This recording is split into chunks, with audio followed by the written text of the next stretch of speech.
Yeah, there's like nobody here this morning.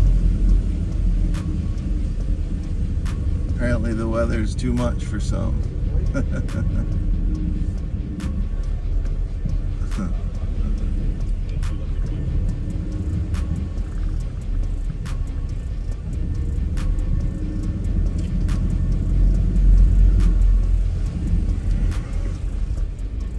You can park on the hood if you want.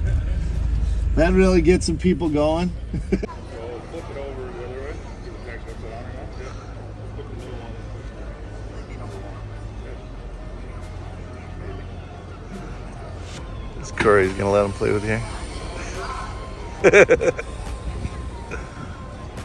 4x4 mode.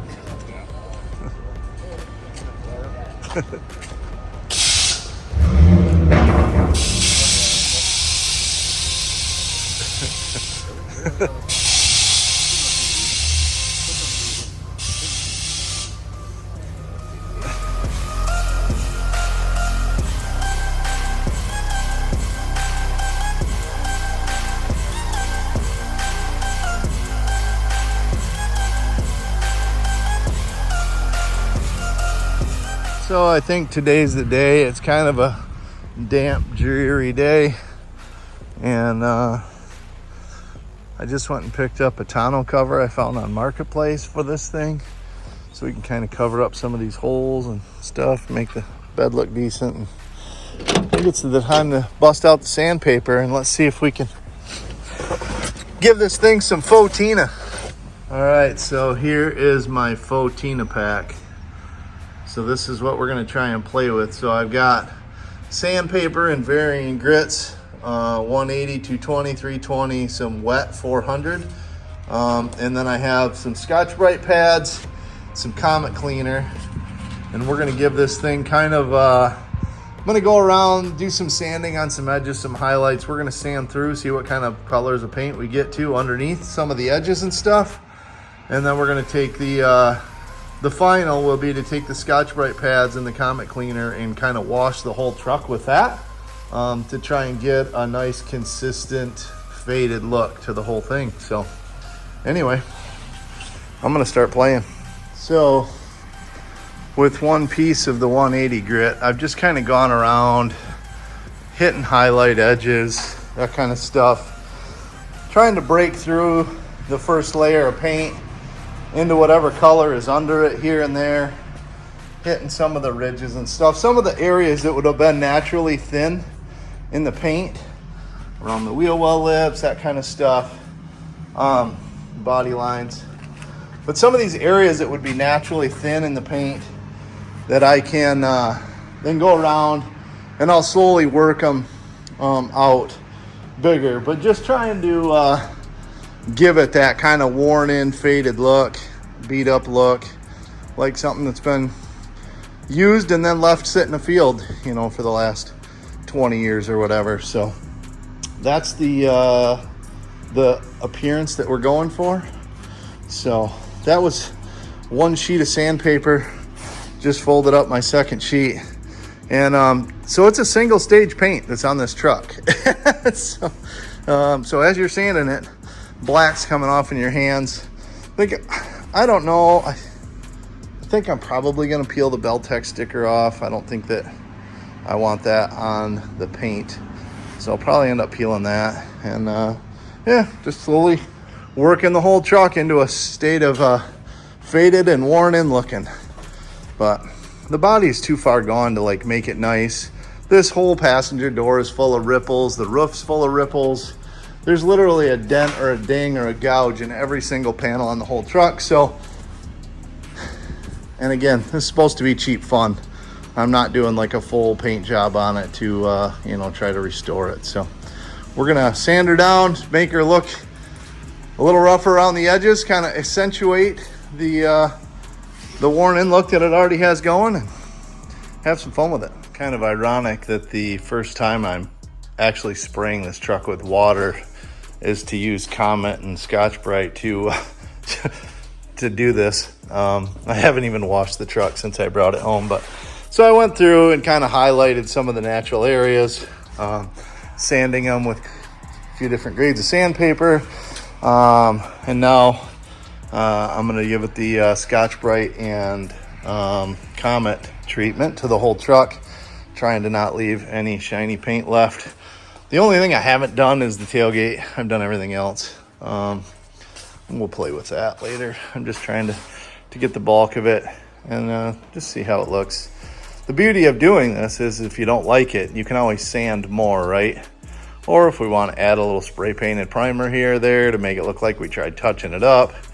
I mean, it's kind of artistic freedom at this point. You can kind of do whatever it is that you think you want to make it look the way that you want it to look, without going through the hassle of worrying about a stone chip or a door ding or whatever.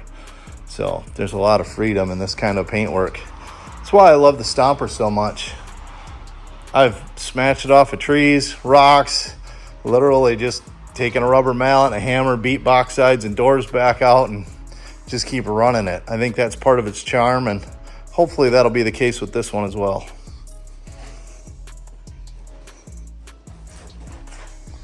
Let's get to work.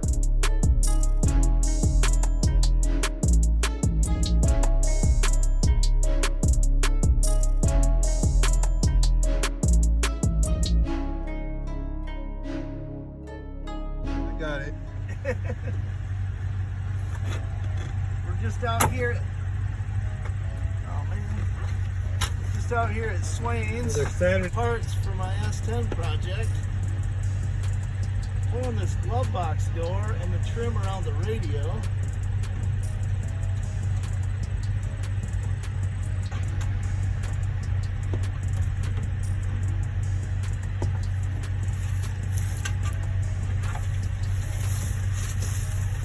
Get a view of it. Come here, come here, give me a view. Give me a view. Okay. You have more Phillips bit stand for that? Yep. This one doesn't seem to be fitting the one screw. A different one? I got I some gotta others. fly him in there. This is when it gets real interesting. Because who knows what else is in here with you. I got other Phillips here too if you need them. Just a typical Saturday morning.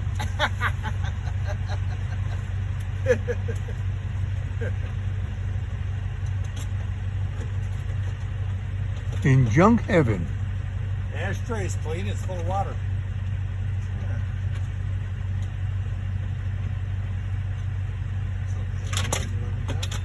Yeah. Need that. Up. Here we go. Yeah. I think that'll do it for today.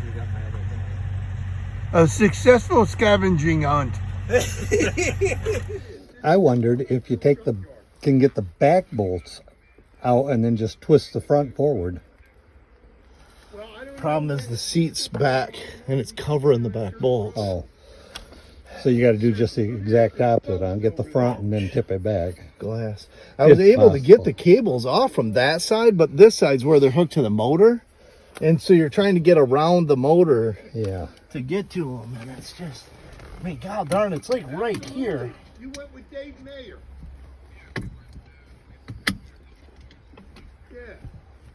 Okay, so we got the first one out. Well, Andy got the first one out. Yeah. Problem is, I just can't get back under there.